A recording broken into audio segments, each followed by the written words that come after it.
Fala pessoal, vamos para mais uma dica agora sobre pipes, certo? Quando a gente faz um projeto de instalações hidrossanitárias, geralmente começamos pelos projetos de esgoto, de sanitário. Por quê? Porque são as tubulações de maior diâmetro que provocarão as maiores furações nas vigas, tá? E provavelmente serão as instalações que serão construídas antes das outras instalações de água fria, de água quente, etc, tá? Então, vamos lá. Começaremos por tubulações sanitárias, tá? Para os meus projetos, pessoal, geralmente, o que é que eu faço?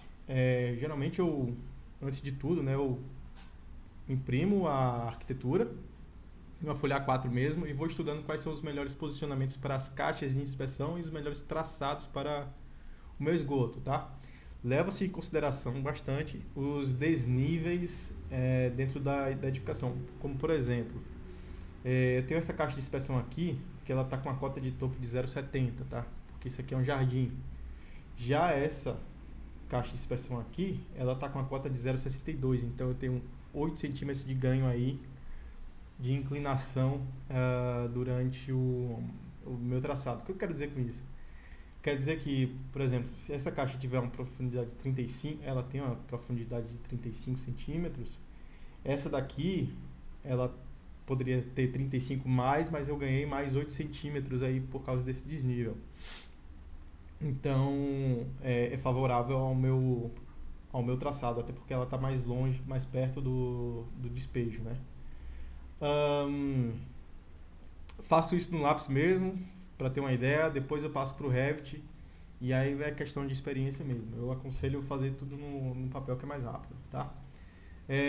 Coisas a levar-se em consideração: começar a modelagem pelo ponto mais distante do despejo, tá? Porque é ele que vai definir a inclinação mais crítica e as alturas das caixas de inspeção. Evitar furações, evitar ao máximo furações nas baldrames em diagonal, tá? Porque a gente não consegue fazer o furo na viga de forma diagonal de maneira precisa, tá? Então sempre manter de forma reta, fazer esse estudo. Se for furar as vigas, como por exemplo esse traço aqui, se for furar as vigas, furá-las numa altura que não pegue as armaduras longitudinais, tá? De jeito nenhum, porque se você pegar a armadura longitudinal, você está inviabilizando a viga, tá?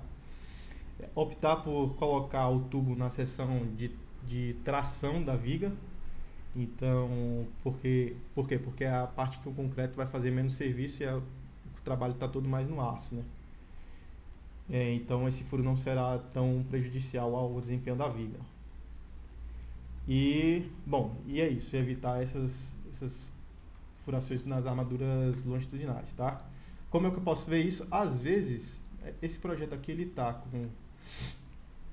com as armaduras, tá? Então é possível ver, mas geralmente não muda muito. São 2 a 3 centímetros de capeamento, né? De cobrimento da viga.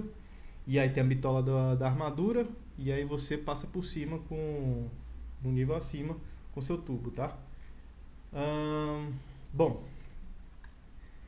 Quando você tiver furações verticais, sempre optar também por exemplo, ventilação geralmente fura essas vigas, que não são vigas baldrame, tá?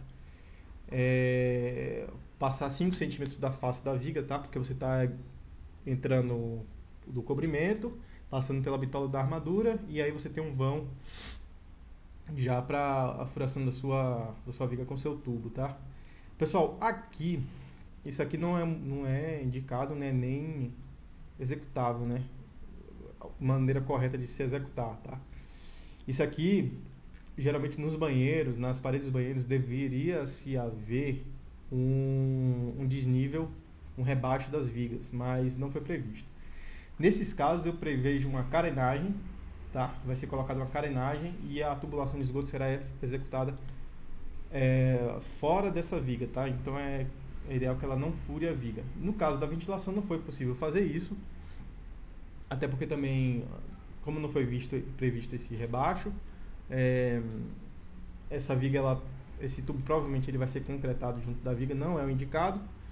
mas eu tenho que debater isso com o construtor e o projetista de estruturas. Como é que a gente pode fazer isso? Ou ele rebaixa, ou shaft não está previsto, mas shaft seria uma solução boa. Existe essa possibilidade de desvio inclinado, assim, mas não é muito executado, não. Às vezes a gente prevê isso, mas na obra o cara concreta junto com o tubo. Eu não gosto muito da solução, mas acontece bastante, tá? Bom, outra dica importante com relação a isso aqui, pessoal. Quando a gente está... Isso é muito criticado na hora de fazer a modelagem no Revit. O que acontece? Quando você trabalha com offset, quando você mexe com offset de um tubo, 0.05, eita, 0.05, menos 0.05, ele geralmente inclina e a gente perde a inclinação do tubo, tá? Ela entra em outra, pega uma inclinação que não é adequada.